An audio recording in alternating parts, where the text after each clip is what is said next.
दोस्तों, स्वागत है आपका द एम्प्रेयर क्लासेस में और मैं हूं सुमित कुमार।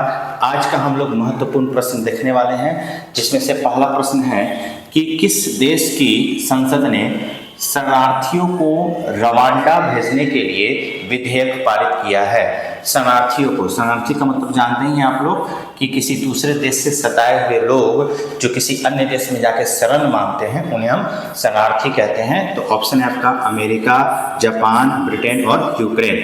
तो यहाँ पे आपका आंसर हो जाएगा ब्रिटेन, है ना। ब्रिटेन में जो है इसके लिए एक विधेयक पारित किया गया है कि शरणार्थियों को कहाँ भेजा जाएगा, रवांडा भेजा जाएगा। ठीक है, चलिए आगे हम लोग देखते हैं। अगला प्रश्न है कि राष्ट्रीय पंचायती राज दिवस कब मनाया जाता है। राष्ट्रीय पंचायती राज दिवस कब मनाया जाता है तो भली भांति आप लोग जानते होंगे, 24 अप्रैल। ठीक है, 24 अप्रैल। क्यों 24 अप्रैल को? कि जब हमारा 73वां संविधान संशोधन लागू हुआ था, उसके बाद पहली बार मतलब 24 अप्रैल को ही यह पंचायती राज दिवस मनाया गया। हालांकि आप देखिएगा कि यह पंचायती राज जो है सबसे पहले जो लागू हुआ था वह 2 अक्टूबर 1959 को लागू हुआ था। ठीक है, लेकिन उस समय संविधान में इसका कोई वैसा उल्लेख नहीं था, बट 73वां संविधान संशोधन करने के पश्चात पहली बार जो है मतलब जो लागू किया गया जिस दिन, तो तारीख क्या था आपका 24 अप्रैल। इसलिए 24 अप्रैल को जो है पंचायती राज दिवस हर वर्ष मनाया जाने लगा और काफी एक महत्वपूर्ण संशोधन था ये। चलिए अगला प्रश्न देखते हैं। अगला प्रश्न है कि डेटा ट्रैफिक के मामले में दुनिया का सबसे बड़ा मोबाइल ऑपरेटर कौन बना। देखिए यहाँ पे डेटा ट्रैफिक के मामले में दुनिया का सबसे बड़ा मोबाइल ऑपरेटर। अच्छा, ट्रैफिक इनका भी होता है। ट्रैफिक सिर्फ रास्ते पे नहीं होता है कि गाड़ियाँ चल रही हैं, ट्रक चल रहा है, कार चल रहा है, बाइक चल रहा है, वो तो ट्रैफिक है ही, बट एक ट्रैफिक होता है मोबाइल डेटा का भी। तो इसमें सबसे ज़्यादा अगर देखा जाए ऑपरेटर के रूप में तो वो है आपका रिलायंस जियो, है ना। रिलायंस जियो जो है ये इसके सबसे ज़्यादा ऑपरेटर है, सबसे ज़्यादा ऑपरेटर इस्तेमाल किए जाते हैं। तो डेटा ट्रैफिक तो होगा ही होगा। स्टार्टिंग में ही आप देखिएगा कि जियो ने जो फ्री में वो स्कीम ला करके जो पूरे लोगों को ये लत लगा चुका था, तो उसके बाद से लोग लगातार इसका इस्तेमाल करते हैं, लगातार यूज करते हैं। ठीक है, तो यहाँ पे आपका आंसर हो जाएगा रिलायंस जियो। चलिए अगला प्रश्न है कि जलवायु रणनीति 2030 दस्तावेज किसके द्वारा लॉन्च किया गया है। जलवायु रणनीति 2030। जलवायु रणनीति का मतलब ये कहीं ना कहीं क्लाइमेट चेंज से रिलेटेड है, कहीं ना कहीं जलवायु परिवर्तन से रिलेटेड है। ठीक है, तो इसमें ऑप्शन है आपका नाबार्ड है, एसबीआई है, आरबीआई है, पीएनबी है। तो नाबार्ड ऑलरेडी पता है आपको कि यह एक कृषि से जुड़ा हुआ ही संस्था है। कृषि को ले दे करके लोन देना हो, लेना हो, कुछ भी करना हो, वो नाबार्ड बैंक से ही संपन्न होता है। तो नाबार्ड ने ही यह लॉन्च किया है। क्या है? तो जलवायु रणनीति 2030 तक जो है कहीं ना कहीं जलवायु परिवर्तन को ठीक कर लिया जाएगा, ऐसा इनका कहना है। कार्बन उत्सर्जन को भी धीरे धीरे कम किया जाएगा। तो देखिए हो पाता है या नहीं। चलिए आगे हम लोग बढ़ते हैं। आगे है कि all in one payment device Bharat पे को किसने लॉन्च किया है। Who has launch the all in one payment device Bharat पे वन। तो ऑप्शन है पेटीएम, फोन पे, फ्लिपकार्ट, भारत पे। तो यहाँ पे भारत पे वन को तो भारत पे से ही जुड़ा हुआ है, तो इसको भी शुरुआत भी कौन करेगा, भारत पे ही करेगा। तो भारत पे के माध्यम से भारत पे वन जो यहाँ पे कॉन्सेप्ट आ रहा है ना, वो वन कॉन्सेप्ट किससे जुड़ा हुआ है, तो all in one payment. All in one payment का मतलब हो गया कि चाहे आपका पेटीएम हो, गूगल पे हो, फोन पे हो, कुछ भी हो, सभी तरह के पेमेंट वहाँ पे किए जा सकते हैं।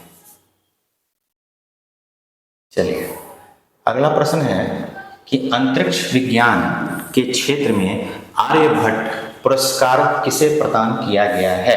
आर्यभट्ट पुरस्कार, तो ऑप्शन है आपका डॉक्टर सुब्बाराव पाउलुरी, रतन टाटा, अवंतिका वदनपु या लोकेश मुनि। यहाँ पे आपका आंसर हो जाएगा डॉक्टर पाउलुरी, डॉक्टर सुब्बाराव पाउलुरी। इन्हीं को जो है दिया गया है किस चीज के लिए, तो अंतरिक्ष विज्ञान के क्षेत्र में आर्यभट्ट पुरस्कार, है ना। Who has been awarded the Aryabhata award in the field of space science, है ना, अंतरिक्ष विज्ञान के अंतर्गत। तो किसको दिया गया है, डॉक्टर सुब्बाराव को दिया गया है। चलिए अगला प्रश्न है कि cotton Corporation of India limited में मुख्य सतर्कता अधिकारी, इसको चीफ विजिलेंस ऑफिसर बोलते हैं, के रूप में किसे नियुक्त किया गया है? Who has been appointed as the chief vigilance officer in Cotton Corporation of India Limited? Option है नईमा खातून, दूसरा कौशिक राजशेखर, तीसरा निधि एस जैन और चौथा है संतोष विश्वनाथन।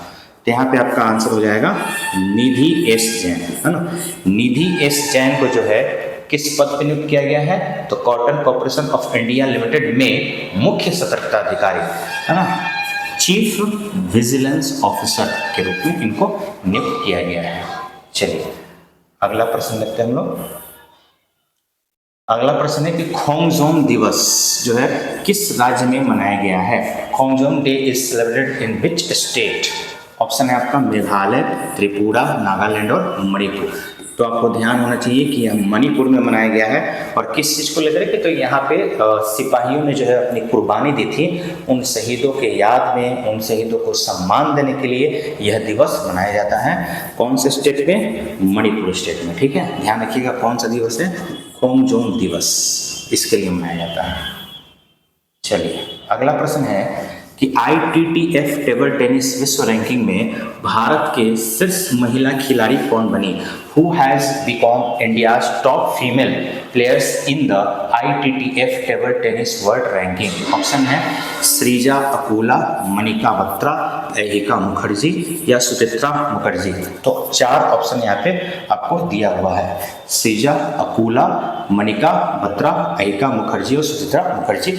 चारों का नाम सुना सुना लग रहा है, लेकिन इसमें आपका आंसर हो जाएगा सृजा अकुला।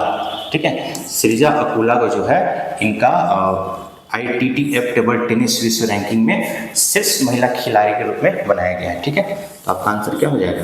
सृजा अकुला। चलिए अगला प्रश्न देखते हैं हम लोग। भारत की सबसे बड़ी जलवायु घड़ी का अनावरण कहाँ किया गया है?